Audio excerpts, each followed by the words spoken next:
کہ اللہ اور اس کے رسول کے بعد قانون سازی کا جو حق ہے وہ بادشاہ وقت کا ہے. قل اطیعوا اللہ واطیعوا الرسول واولی الامر منکم.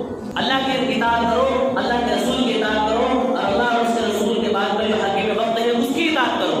اس کو قانون سازی کا اختیار ہے, اور حاکم وقت بھی وہی قابل قبول ہے, اور اس کا بھی وہی حکم قابل قبول ہے جو اللہ اور اس کے رسول کے حکم کے مطابق ہو, جو کہ شریعت کی پابندی ہو اور اس کے حدود میں ہو.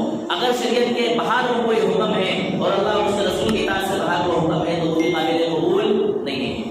لا طاعت لمخلوق فی معصیۃ الخالق, کہ اللہ تبارک و تعالیٰ کے نافرمانی والے کاموں میں مخلوق کی اطاعت نہیں کی جائے گی, چاہے وہ بادشاہ وقت ہی نہ ہو. حالانکہ آپ نے فرمایا بادشاہ وقت کی بات کا ماننا اور اس کا سننا تمہارے اوپر واجب اور ضروری ہے.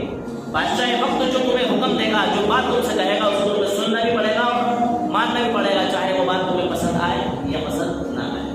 لیکن اگر وہ کوئی تمہیں اللہ تعالیٰ کی نافرمانی کا حکم دیتا ہے تو نہ تمہارے اوپر سننا واجب ہے اور نہ ہی اس بات کا ماننا واجب ہے.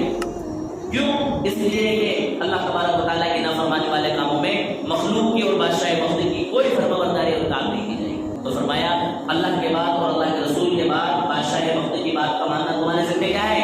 لازم ہو سکتی ہے. اس کو قانون سازی کہو. معاذ بن جبل رضی اللہ تعالیٰ عنہ کو جب اللہ کے رسول صلی اللہ علیہ وسلم نے یمن کا گورنر بنایا تو پوچھا کہ تم وہاں کیسے حکومت کرو گے اور لوگوں کے درمیان کس طرح سے فیصلے کرو گے؟ آپ نے فرمایا سب سے پہلے میں اس حکم کو اللہ تعالیٰ کی کتاب قرآن کریم کے اندر تلاش کروں.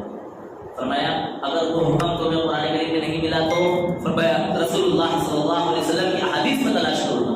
فرمایا وہاں بھی نہیں ملا تو فرمایا میں اجتہاد کروں گا, لوگوں سے رائے مشورہ کروں گا کہ اس کے متعلق شریعت میں کیا رہبری اور کیا رہنمائی کی گئی.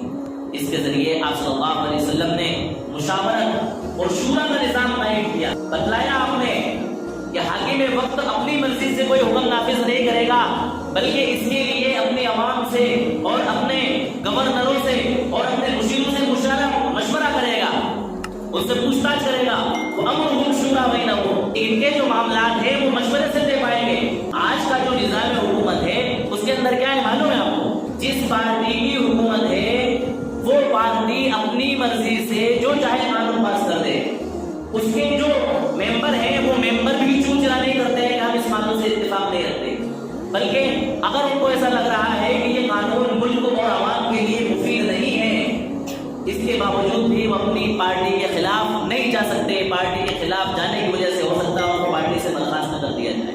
یہ دنیا کا نظام حکومت. اسلام کا نظام حکومت یہ ہے کہ بادشاہ وقت اپنی عوام سے اور اپنے متعلقین سے اور اپنے مشیروں سے مشورہ کرے گا کہ ہم یہ قانون بنانا چاہتے ہیں, یہ قانون سازی ہم کرنا چاہتے ہیں, یہ قانون ہم نے بنانے کا ارادہ کیا ہے, آپ کی کیا رائے ہے؟ ان سے مشورہ کرے گا, بغیر مشورے کے قانون نہیں بنا سکتا. آپ صلی اللہ علیہ وسلم نے یہ نظام حکومت یا سیکھو ہم سے حکومت کیسے کی جاتی ہے, سیاست کیسی کی جاتی ہے, ملک کیسے چلایا جاتا ہے, عوام کے ساتھ کیسے خیر خواہانہ برتاؤ کیا جاتا ہے.